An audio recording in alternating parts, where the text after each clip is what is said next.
بسم اللہ الرحمن الرحیم۔ السلام علیکم ورحمۃ اللہ وبرکاتہ۔ معاف کرو، آزاد ہو جاؤ۔ دوستو، کبھی آپ نے سوچا ہے کہ سب سے بڑی قید کون سی ہے؟ نہ لوہے کی زنجیر، نہ دنیا کا جیل، بلکہ دل کی وہ قید جو کسی کے لیے غصے، نفرت یا کرواہٹ سے بھری ہو۔ واصف علی واصف رحمۃ اللہ علیہ فرماتے ہیں، جو معاف نہیں کرتا وہ اپنی ہی آگ میں جلتا رہتا ہے۔ آج کی یہ ویڈیو اسی آگ کو بجھانے کے لیے ہے۔ آج ہم سیکھیں گے کہ معافی دراصل آزادی ہے۔ معافی کی حقیقت۔ دوستو، ہم سب زندگی میں زخم کھاتے ہیں۔ کبھی دوست دھوکا دیتا ہے، کبھی رشتہ دار کی بات کاٹتی ہے، کبھی کوئی ہمارا بھروسہ توڑ دیتا ہے، اور ہم دل میں کہتے ہیں میں اسے کبھی معاف نہیں کروں گا۔ لیکن کیا آپ جانتے ہیں، اسی جملے کے ساتھ آپ خود کو زندہ آگ میں پھینک دیتے ہیں، کیونکہ جو معاف نہیں کرتا وہ دراصل خود کو قید کر لیتا ہے۔ واصف علی واصف رحمۃ اللہ علیہ کہتے ہیں، معافی دوسروں کے لیے نہیں، اپنے لیے کرو۔ اپنی آگ کو معاف کرو۔ واصف علی واصف کا ایک جملہ ہے، پہلے اپنی آگ کو معاف کرو۔ یہ آگ کیا ہے؟ یہ وہ غصہ ہے جو سالوں سے اندر سلگتا رہتا ہے، وہ دکھ، وہ حسد، وہ مایوسی جو دل کے کسی کونے میں چپ چاپ جلتی رہتی ہے۔ واصف علی واصف کی روحانی تعلیمات کے آئینے میں، جب تک تم اس آگ کو معاف نہیں کرو گے تم سکون نہیں پاؤ گے۔ واصف کہتے ہیں، جو اپنے اندر کے طوفان کو خاموش کر لے وہ کائنات کی خاموشی سن سکتا ہے۔ خود کو معاف کرنا سیکھو۔ دوستو، سب سے مشکل معافی دوسروں کی نہیں، اپنی خود کی ہوتی ہے۔ ہم خود سے ناراض رہتے ہیں، کاش میں ایسا نہ کرتا، کاش میں بہتر ہوتا۔ لیکن واصف کہتے ہیں، جو خود کو معاف نہیں کرتا وہ اللہ کی رحمت پر شک کرتا ہے۔ اللہ غفور بھی ہے، رحیم بھی ہے، پھر ہم کیوں اپنے دل کو قید رکھیں؟ جب خود کو معاف کر لو گے تمہاری آنکھوں میں روشنی آ جائے گی اور تمہارے لہجے میں محبت اتر آئے گی۔ دوسروں کو معاف کرنا اصل آزادی۔ معاف کرنا کمزوری نہیں بلکہ عظمت ہے۔ واصف فرماتے ہیں، جو بدلہ لیتا ہے وہ خود کو ہارتا ہے، جو معاف کرتا ہے وہ رب کو جیت لیتا ہے۔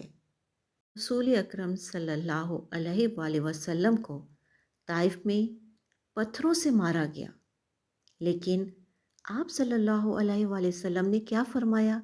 اے اللہ، انہیں ہدایت دے، یہ نہیں جانتے۔ یہی واصف کا فلسفہ ہے کہ دل جیتنے کا راستہ صرف معافی سے گزرتا ہے۔ عمل کی طرف قدم۔ تو اب سوال یہ ہے کہ ہم معافی کا سفر کیسے شروع کریں؟ واصف علی واصف رحمۃ اللہ علیہ کے مطابق، اپنے اندر جھانکو، دیکھو کہاں آگ ہے۔ نام لو اس شخص کا جس نے دکھ دیا، دل میں کہو میں تجھے معاف کرتا ہوں تاکہ میرا دل آزاد ہو جائے۔ دعا کرو، یا اللہ اسے سکون دے جیسے میں سکون چاہتا ہوں۔ جب تم یہ کر لو گے تمہیں ایک عجیب سا سکون محسوس ہوگا، ایک روشنی جو اندر سے پھوٹے گی۔ روحانی اور نفسیاتی اثر۔ جدید سائنس کہتی ہے کہ فارگیونیس تھراپی سے ذہنی دباؤ کم ہوتا ہے، خون کا دباؤ متوازن ہوتا ہے اور دل کے امراض گھٹ جاتے ہیں۔ واصف رحمۃ اللہ نے یہی بات روحانی انداز میں کہی تھی۔ دل کا بوجھ جتنا ہلکا کرو گے اتنا آسمان کے قریب ہو جاؤ گے۔ معاشرے کی اصلاح۔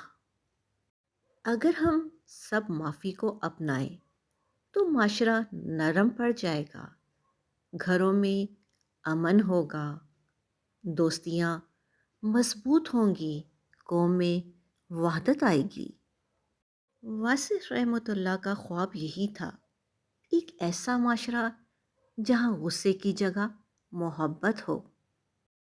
دوستو، آج فیصلہ کرو کہ تم کسی کے لیے نہیں، اپنے لیے معاف کرو گے، اپنے دل کی آگ بجھاؤ گے، اپنے اندر کے طوفان کو خاموش کرو گے، کیونکہ یاد رکھو، معافی کمزوروں کا نہیں، اللہ کے بندوں کا کام ہے۔ دعا۔ اے میرے رب، اے دلوں کے مالک، ہم سب کے دلوں میں کچھ زخم ہیں، کچھ جلتی ہوئی آگیں ہیں، کچھ یادیں جو ہمیں سکون سے جینے نہیں دیتی۔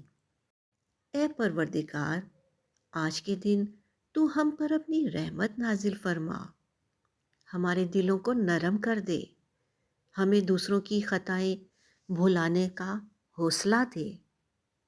یا اللہ، ہمیں اپنے گناہوں پر شرمندگی بھی دے اور اپنی مغفرت کی خوشبو بھی، ہمیں دوسروں کو معاف کرنے والا بنا دے جیسے تو ہمیں معاف کرتا ہے۔ اے خالق کائنات، ہماری اندرونی آگ کو بجھا دے، ہماری زبان سے نرم الفاظ نکال، ہماری آنکھوں سے محبت برسا، ہمیں اس دنیا کی نفرتوں سے نکال اور اپنی رحمت کی چھاؤں میں لے لے۔ اے اللہ، ہم تیرے بندے ہیں، ہم تھک گئے ہیں، ہم جل گئے ہیں، ہم بس اب تجھ سے سکون چاہتے ہیں۔ ہمارے دلوں کو معاف کرنے والا دل بنا دے، ہمیں آزاد کر دے اسی معافی کے صدقے سے۔ آمین ثم آمین یا رب العالمین۔ اپنا اور اپنوں کا خیال رکھیں، خوش رہیں، خوشیاں بانٹیں۔ اللہ نگہبان۔